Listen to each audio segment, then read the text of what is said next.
FNAF fan games are a staple in the Five Nights at Freddy's community, and they're some of my favorite games to play, even more so than the official FNAF games. Luckily for us, they seem to keep coming out every year. Hey girls, guys, and all people like it, is Mox here, and hello, welcome back to the channel. Today we're going to be looking at 5 upcoming FNAF fan games for 2024. I absolutely love making these lists, and I get to show off these new fan games that I am incredibly excited for. FNAF fan games have come a long way over the years. There's been some great ones, some controversial ones, and a bunch that unfortunately go unnoticed. But before we get into the list, if there's any FNAF fan games that you know of and you want me to cover or play, please let me know down in the comments below. While you're down there, don't forget to hit like, get subscribed, helps out the channel a whole bunch. Starting off incredibly strong, we have Five Nights at Freddy's in real time. FNAF in real time is a FNAF fan game I've been following for a while now, so I won't go too in depth with it because I've talked about it quite a bit on the channel. I was even given early access to play the demo, and I loved every minute of it. This game is exactly what it says. It's FNAF in real time, but also more. So what that means is it's basically FNAF 1, but all the animatronics move in real time. As you're watching the cameras, you can see them move. Same thing for when they're walking around or into your office. When I first started talking about this game on the channel, I was trying to figure out if seeing the animatronics move like this made it less scary, and while some things feel a bit less sudden, this game definitely makes up for that with the overall spooky and eerie atmosphere, which I think is more meaningful in scary games like this. There's getting a jump scare, and then there's the chill that runs up your spine when a giant animatronic bunny is slowly creeping into your room. Not only is it a very cool concept that is very well made, but it also expands on the story, seemingly making it their own. I love this because, as you know if you've been on this channel at all whatsoever, I am not the biggest fan of the direction the official FNAF story has taken. No hate to those who like it, but I prefer my stories to be sensible, or at least just a little bit understandable. One very cool addition is this animatronic named Brother, who just looks so cool, it's crazy. They're like a mix of all the animatronics and the underrated paper plates on the walls. Just such a well done character design, and I can't wait to see the role that they play and how the story actually plays out. There also seems to be some new characters, some added voice lines, etc., and I could not be more hyped for this. Now, as much as I love exploring the worlds and stories that these fan games build, the gameplay is just as important in any FNAF game. It's what makes the story explorable.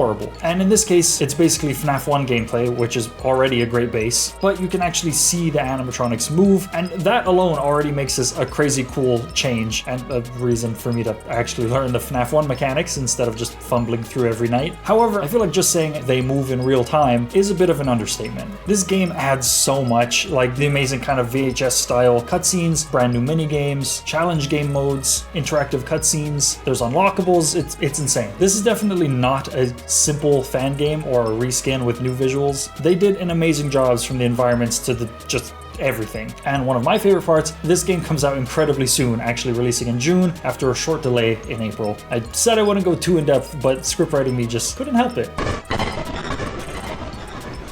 Next up, we have the new Treasure Island remake. This is a remake of an OG, very classic FNAF fan game, Five Nights at Treasure Island. If you're a little confused, yes, there was a recent remake of this in 2020, Five Nights at Treasure Island official. However, the nice people over at Radiant's team decided it simply wasn't good enough, and they wanted to remake it again. But if you've never heard of the original, the remake, or the sequel, Oblatus Casa, well, I'm shocked, first of all. Treasure Island is one of the earliest FNAF fan games that I can even remember. It's essentially Disney as a FNAF game. It makes use of classic Disney characters like Mickey, Minnie, and Goofy, and takes place on Treasure Island, a real Disney movie and location.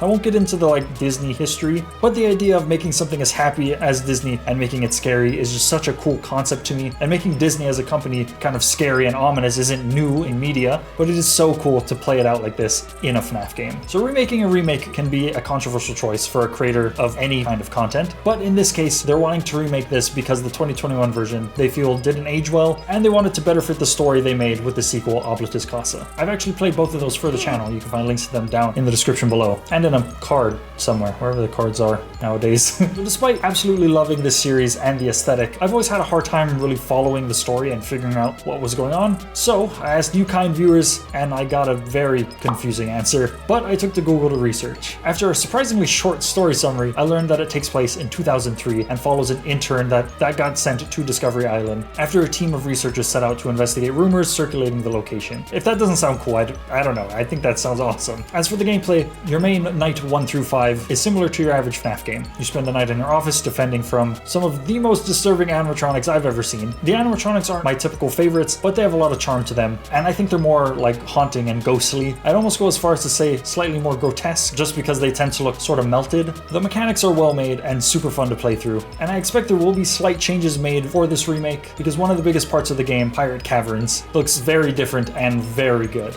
I'd say a big portion of the gameplay and environmental storytelling comes in the form of these Pirate Caverns, which is now fully 360-degree point and click. Everything looks visually amazing, and I can't wait to see what secrets lie in the caverns. This game also has a huge roster of characters, so expect lots of spooks. Something not spooky though is the release date. It seems like they're trying to get this game out in December of this year, 2024, if not a little bit later. After releasing Five Nights to Remember not too long ago, which is a game I played recently for the channel, linked down below, it is so impressive that they're already back working on another game that they plan to release super soon.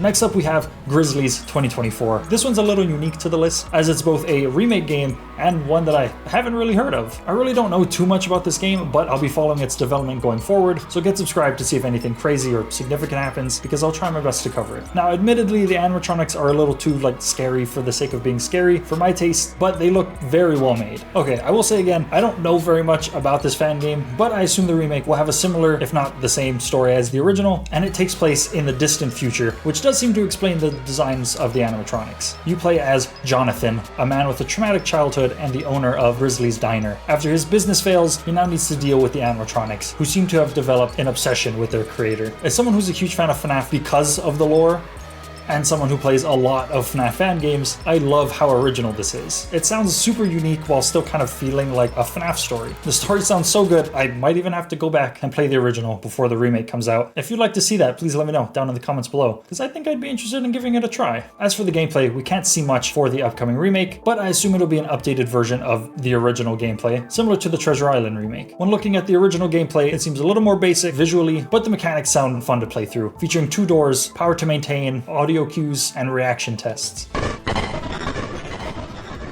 Real quick before we get to the end, we have an honorable mention, Five Nights at the Daycare. This takes an honorable mention because it's a fairly newer fan game in its development, and there isn't really too much to show off yet, but it does seem really cool conceptually, being based on the daycare attendants from Security Breach, Sun, and Moon. I'm not sure if Eclipse is planned as well, but the idea of playing in a daycare with those 2 alone sounds incredibly scary. I really love their designs, probably some of my favorites from Security Breach. Not that they had the most competition in my book, but pretty cool. I feel like I've heard someone say that they were called Sundrop and Moondrop. I don't know where I heard that from. Is that just from the fans? I don't know. I don't know who I heard that from. Could just be Appin, my bad. Now, because it's so early in development, I have no idea what the story is, and there's also not really any gameplay teasers to show off just yet, besides a look at the layout of the map. I don't think I've ever been so early in a fan game's development, but I think it's super cool, and I'm really excited to see where it goes, and I wish the developers so much luck. It looks like they're already doing a pretty good job.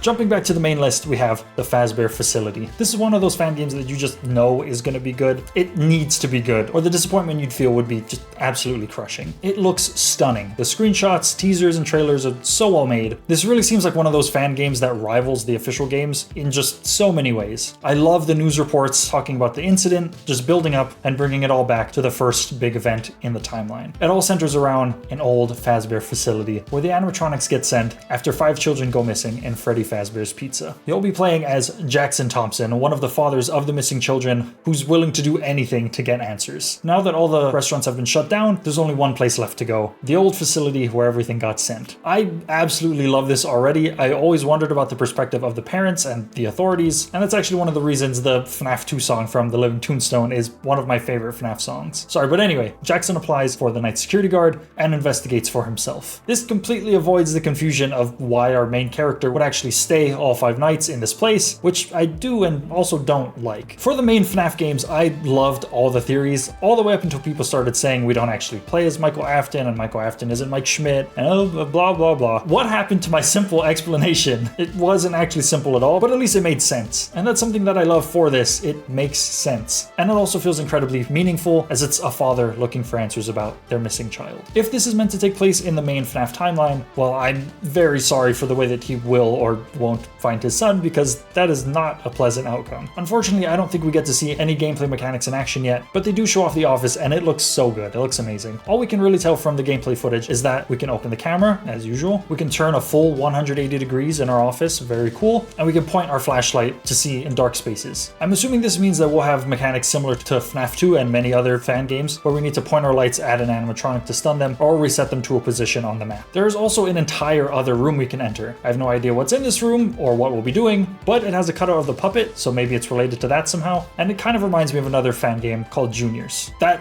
is, yes, controversial because of reasons I've talked about in the past, but that game seemingly had a similar mechanic where you enter a space kind of similar looking to this and have to place a new part you can find around the room into the animatronic in front of you. I have no clue if this will be anything like that, but either way, the second room also looks very cool. Everything looks really well made, from the models, the textures, just everything. Like I said earlier with Grizzlies, the models seem a little scary for the sake of it, but again, they look awesome. Now, I'd also like to say, please do not pester the devs for release dates or teasers or anything like that, please. It doesn't help to speed things up, and it usually just serves to annoy or stress out the devs. And you have to remember, they generally do this stuff for free, unless they're involved in the fanverse, which is not very many of the FNAF fan games. So the best we can do is show support and follow the progress these games make. And I'm pretty sure that's gonna be just about it. I'm looking at the script here. Oh no, there is one more thing.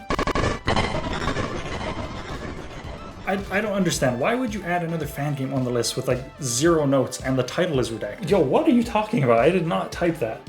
So who added it then? I don't know, but there does seem to be a note there. It says what? 20,000 is 20,000 is at least 17,976 years away from. No, dude, it probably means the sub count. Not sure what that was about. Sorry about that. Maybe something special will happen for 20,000 subs. I don't know what subs are. Sub sandwiches? I have no idea. Anyway, make sure you hit like and get subscribed to find out more of what's going on later. And that's going to be just about it. Thank you guys so much for watching. If you like this list or if you have any recommendations, please let me know down in the comments below. And while you're down there, like a couple seconds ago me said, please hit like, get subscribed. It means a lot. Helps out the channel a whole bunch. We just hit 19,000 subscribers, which I'm so hyped for. Thank you guys so much. It really means a lot. And now we're making our way to 20,000. Which is just insane to me. That's such a crazy number, and I'm really excited to hit that milestone. So thank you all for watching. See you all in the next one, and goodbye.